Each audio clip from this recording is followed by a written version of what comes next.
We are still in Alaska, and I wish we could tell you that that thumbnail and title was clickbait, but it's not. No, we're actually waiting on our transmission to be delivered to the repair facility. So that, in Anchorage. Yeah, that could take up to 3 weeks, could be longer. We don't know yet. So we have some time on our hands here, and winter's coming quick. Winter is coming. So we just wanted to quickly show you where we've been staying. I'll have Dave do that, and then we'll go inside and we'll talk about what is going on. Yep. All right, so this is not the normal location we like to stay, is in a big giant parking lot. Definitely not our style, but I think this is going to work well for our current situation.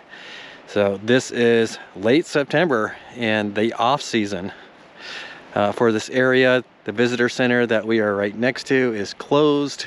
The lodge is closed, the gift store, the cafe, the boat cruise, everything is closed for the season and will not open until May of 2025. So that makes it work for us because we would not want to stay here during the tourist season, because that's what it's for. It's for those people to come in, stay for the day, and then go. Otherwise, they're going to start putting up signs that say no camping. But this time of year, I don't think it's going to be a big deal. And we're going to try not to stay in the same place for too long. We'll bounce around a little bit and not overstay our welcome. But we need to be in an area where we can get back to the repair shop if needed right away. All right, so let's go in the van. We'll give you a little bit more details of what's going on. We wanted to do a live and explain all this to you and be able to answer your questions. And we're not really getting enough reception to do a live where it won't buffer and stall. So we're just gonna do a video and try to answer your questions that format. And if you have any questions or comments, please leave them in the comments below and we'll get back to you on those. So our video that we're doing right now is not going to be live, but our comments are going to be live. Is that the plan? I'll try to do it that way, yeah. Okay. So we'll do a premiere so we can answer comments. But let's just give you a little bit of information, a little bit of history about the van. So this is a 2017 ProMaster. We bought it used and it had 29,000 miles on it. Treat, treat. And best we could tell, it was being used for a cargo van. And we think it was Toys R Us. Not that that has much bearing on it, but we found Toys R Us receipts, so. It now has 139,000 miles on it. So we put over 100,000 on it. Yep. 110,000 on it.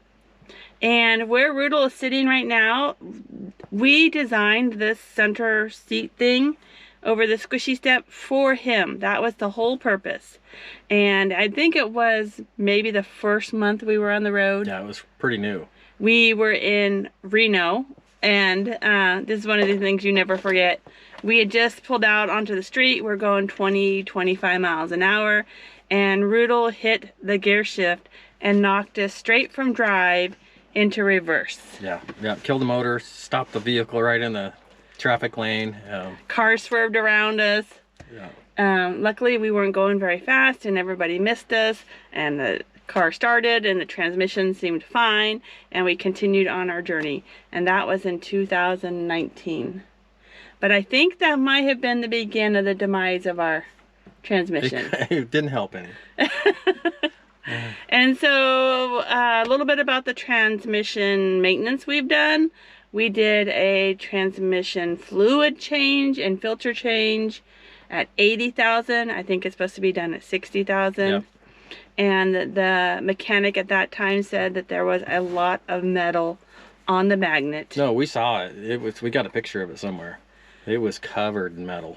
Which is not what you want to see in your transmission pan. Nope.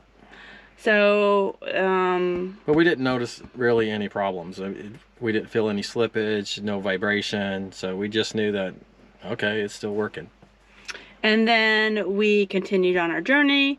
In 2023, we were so fortunate that we got to go to Newfoundland. We spent the summer in Newfoundland, and when we came back to the States, we had maintenance done on it again. and that was at 120,000 miles. Yeah, 120. And we had another transmission fluid change and filter change, and there was still metal on the magnet at that time. Yep. Not as much as the first time, but still. Yeah, it was pretty covered with. There's a little magnet that comes with your transmission pan that sits at the bottom, and it's made just to collect the metal that's in the fluid. That way that metal doesn't run through your system and cause more problems. Yeah. And so those are indications that we had a problem, but really there's nothing you can do to combat that. You just have to keep driving and replace it at a certain point, right? I mean, yeah, and it was not long after that we started feeling a vibration. When we drove in between 45 miles an hour and 55, now it's between 45 and 65. But we get a pretty good vibration going, like when our camera's on the front, it's just going everywhere. And for those of you who've been with us for a while, you've been on this journey with us. We saw a mechanic in Wisconsin, and we got 4 brand new tires, thinking the tires might have been the problem. Yeah, and the tires needed replaced anyway, so. And they were not the problem. And then we saw a mechanic in Ohio, and we had a motor mount replaced there, but still that didn't stop the shaking. And then in Texas, we had a CV axle replaced. Yep. Well, we had one replaced in New Hampshire and one replaced in Texas. Yeah, and those are all things that could cause a vibration, and those things needed fixed. Everything that we had fixed needed fixed, but it did not fix the problem with the vibration. It still vibrated. And then our last attempt was in California, and this is routine maintenance. We had the spark plugs, the engine coils, and the boots replaced. Yeah. And we were hoping that that would stop the vibration, and it didn't.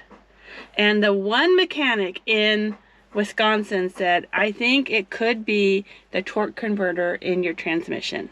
Yeah, I think he's the one that got it right. But he, at the time, he's like, well, you know, it probably just needs rebuilt, and you might as well drive it because you could drive it for another year or two before the actual rebuild needs done. And so here we are. We've come 20,000 miles since then. 19,000 miles since then. 19,000 miles since then. And we are in Alaska, and we find ourselves in need of a new transmission. Yep. And I will say, there probably isn't a more beautiful spot to be stuck. Yeah. Yeah, it is, especially right here where we're at right now. The temperatures have been nice. It's been just about 45 degrees, give or take 5 degrees each way. So the only thing is I did not know that it rained this much in Alaska. Yeah, we have not seen this much rain since we were in the Olympic Peninsula in Washington. So. And snow is coming. Winter is coming. Yeah, we got snow in the forecast again. So will it hit down here in the valley? I don't know. We'll find out. We're about to find out. Yeah. We haven't had a whole lot of symptoms with our transmission over the time, other than basically the wobble or the shake that we get between 45 and 65. But a lot of times with transmissions, you get big indicators like it has trouble shifting into gear, or it'll clunk, slam into gear. Yeah, slam into gear really hard, or it will just slip and you'll see the RPMs go up, but the vehicle not move with the RPMs. So there's lots of indicators for a bad transmission. I felt like other than the wobbles, we didn't have any of them. We didn't have anything, no indication until this moment right here. We'll show you the clip. Yeah. It says the transmission fluid's low. Transmission fluid? Yeah.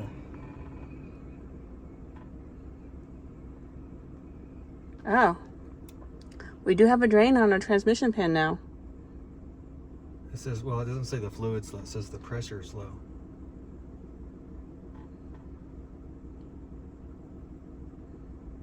What does that mean? There's a leak in it somewhere in the system. Of course, we were at the top of Hatcher Pass, which is a very popular area, just about 80 miles outside of Anchorage. And we were going up the really steep part of it to get to the top, and that's when the check engine light came on. I remember it was a Friday, it was 3 o'clock, and We got to the very top of the pass and we called the transmission shop in Anchorage. Yeah. And we told him what it was, and he goes, "That's not good." Not good at all. Yes. No, anyway, he scheduled an appointment for us to go in for him to check it out. And he is a transmission repairman, and he's been doing it for almost 30 years, I think. But wait, you're skipping a large part of the chunk here. Okay. He scheduled an appointment for us a week later. Yeah, I think it was like 10 days later. So we're sitting at the top of Hatcher Pass thinking that we have a transmission leak, and he gave us some pointers on what to do, where to go that was close to us if we needed to keep transmission fluid in there. Yeah. He's like, it's better that you come to me with more transmission fluid than you're supposed to have than none at all. Yeah, and I checked for leaks because that was the most obvious thing, and I just couldn't find any leaks. We opted to stay on the top of Hatcher Pass. Well, there's some, you guys saw in earlier videos, there's some parking lots where you can camp there. We thought, since it's not leaking, we're not losing transmission fluid, would we rather stay here for 10 days, or would we rather stay in Cabela's parking lot for 10 days? Cabela's is nice, but Hatcher Pass is way better. Now the waiting game happens, so we're at Hatcher Pass enjoying the views. Not once did we have a puddle underneath the van. We couldn't find a leak. Nothing, right? Yeah. So we get to the transmission shop finally, and they can't find a leak either. They can't find a leak. They test drive it. They're like, I don't know. He's like, what I suggest is go for a drive and see if that engine light comes back on. He says, if it comes on under 300 miles, he's like, I would highly, highly recommend that you do not drive back to the States with that transmission. Yeah. He's like, if it doesn't come on over 300 miles, you might be okay. Yeah, so at this point, I think we got like 100 miles outside of Anchorage. Found a really nice place to camp at. Which you'll see pictures of that coming up in videos. Absolutely beautiful drive. And sure enough, we were going up another hill, and the light indicator came back on again. Check engine light. Low transmission fluid pressure. Yeah, same light as last time. So we called him up, and he made another appointment for us, but a week later. So here we are now. We're like 2 weeks out from the original problem. He said, okay, so this is what we're going to do. Bring it back. We're going to drop the pan, and they researched the code, and we think it's either the transmission pump or the sensor, or it could be the filter shuck loose. So he has all of those things in stock. He's like, we'll replace all those things. He's like, but we really won't know the health of the transmission until we drop the pan and see that fluid. He's like, so I'm scheduling you an appointment in a week, and let's hope when we drop that pan that we get good news. Yeah. So fast forward a week later, so now we're 2 weeks into this. Yeah. We go to the transmission shop. They drop the pan. And right away, not good news. Yeah. He knew there was a problem. So it smelled, and he brought the pan and showed me, and just extra black fluid. It looked like it was so old, and it only had 19,000 miles on it, so it should have been fairly red and clean and new looking. But no, it looked horrible, and it smelled even worse. Smelled like almost like burnt toast, but a real strong burnt smell to it. Scorched. Yeah. He's like, I could put it back together and you guys might make it to the States, the lower 48. He's all, but here's the risk that you take. You're going to be driving through Canada. The prices are higher. The cities that you're going to be driving through are smaller. It could take a longer time to get it. Yeah, and I guess towing is very expensive in Canada. I don't know about that, but we were going to be so remote on our way back that any tow trip, unless we just happened to be going through the one big city on our way back down, it was going to be a long tow. He said that he's heard horror stories of people having to get towed, and it's $3,000, $4,000, $5,000 just to get towed, and to a mechanic. Yeah. And okay, well, winter's coming. We don't want to be stuck in Canada for 4 or 5 months. Yeah. So he called around, and he got a transmission, or he got a lock on one of them, and he thinks he can have it within 2 to 3 weeks. Originally he thought 1 week, but then he said 2 to 3 weeks. Yeah. So now we are 3 weeks into this ordeal. The transmission has been on order for a week, and we'll check in next week, and hopefully that it'll come sooner rather than later. Yeah. The great news is they seem highly competent in what they're doing. We liked them from the beginning. Yeah. They have several transmission mechanics, and they can have it done in, he said, 2 days. Which 2 days is like a big deal for us, just because, you know, we live in our vehicle, so we have to figure out what we can do with that time when we're not in the vehicle, and if we can afford to stay at a motel or where what we're going to do. And that's always sometimes can be nerve-wracking. A couple days is doable. A week, maybe, you know, 2 days to 7 days is doable. But if you're talking about, like, we have to stay a month somewhere. We've heard people, you know, having to wait 2 or 3 weeks, and that just wouldn't work for us. And we've also heard of people having to wait 2 or 3 months just to get the transmission. Yeah, I hope that's not going to be us. We said we wanted to stay the winter in Alaska. Yeah. So the good news is we can still drive the van, but we are driving it as little as possible. So we have mainly two places that we can stay. We've been staying down towards Whittier. There's lots of free camping now because it's off season. It's off season, and there's boondocking spots. Or we can stay up by Hatcher Pass. And so we split our time. Like the first week we were at Hatcher Pass. This week we're down here next to Whittier, and we're just trying to stay close to Anchorage and trying to drive as little as possible. Yeah. Because it could just stop working at any point, right? Yeah, the mechanic says it could, what they call grenade, and just kind of all blow apart inside the transmission, and then, you know, you're done then. Then you're really dead in the water. The great news is we're comfortable, we're warm, we have food.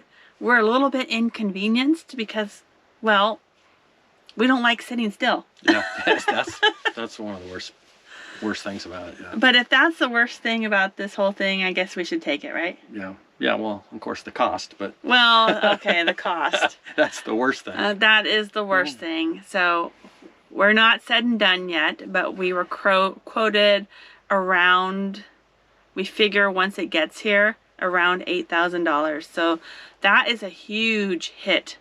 And thankfully, we work these seasonal jobs in the fall, and that allows us to put a little bit of a emergency fund. Yeah, we've been, and we knew the transmission days were numbered, so we started up a fund like a year ago. So just trying to sock a little bit into this account. We're very thankful that we have enough to cover it. Yep. And we're going to get back to the lower 48 maybe. Maybe before 2025. Yeah. We'll be back to the lower 48. We need to be back before we have to install an engine heater. So a plug-in engine heater.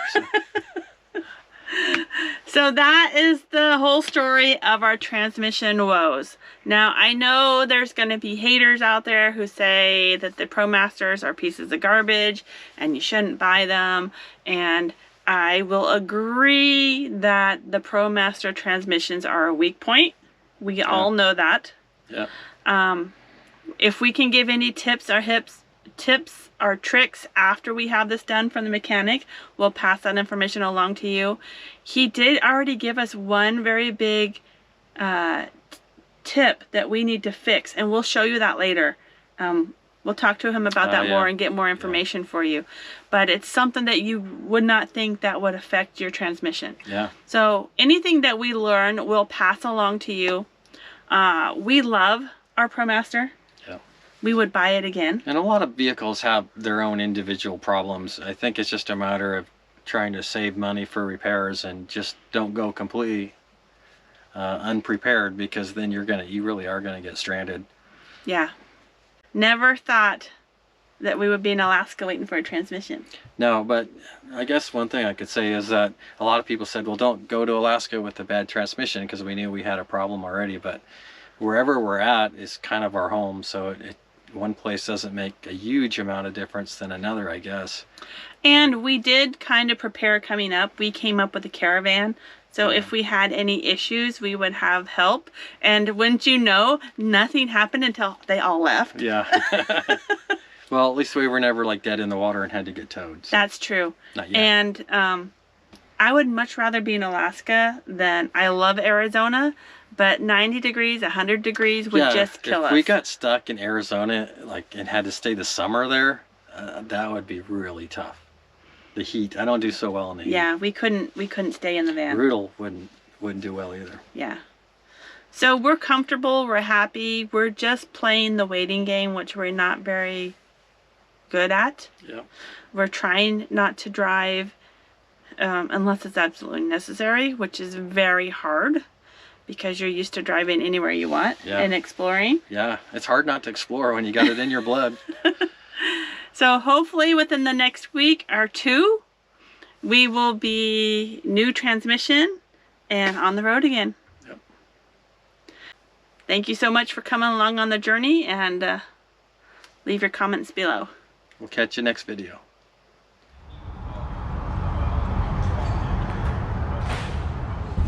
Our transmission flush is complete. We've got the van back. What the mechanic found was quite a few shavings on the magnet that's in the pan, metal shavings, and clutch dust. And he said that the fluid was black and smelt burnt. Now that's not what we want to hear. However, no error codes or engine codes came up, so it doesn't look like that the transmission needs to be replaced at this time. He said it probably will need replaced or rebuilt rebuilt soon. But just not until those error codes come up, because you can't start the process. So it could last a month, it could last a year.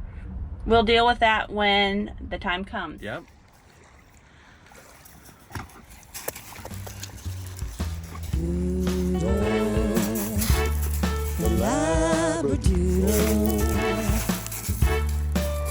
He's got a traveling van and a master plan. He'll show you it all if you throw him his ball. He's rude. He's rude.